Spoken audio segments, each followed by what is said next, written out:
Here's an anterior view of the heart, and the anterior slightly rotated so we can better see the right atria. The right atria here has been opened so we can see the coronary sinus, which sits inferior and medially to the inferior vena cava drainage.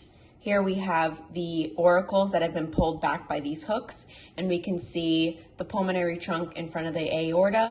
On the ascending aorta, we have the coronary arteries that branch off. Here's an anterior and posterior view of the heart. The vessels entering and exiting the heart have been cut for better viewing of the coronary arteries.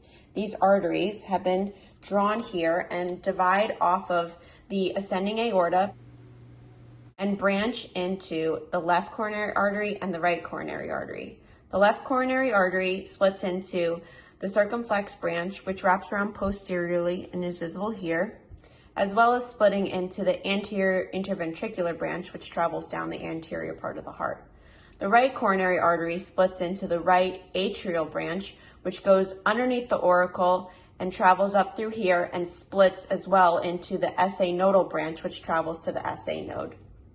The right coronary artery further travels into the acute right marginal branch and then travels posteriorly and inferiorly into the right marginal branch, and then it further travels along into the posterior interventricular branch.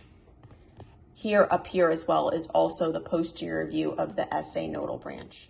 Once the atrial and ventricular walls have been supplied with blood, the veins will pick up deoxygenated blood, and here on the anterior surface we see the great cardiac vein will follow parallel to the anterior interventricular branch and travel around the left side of the heart and drain into the coronary sinus.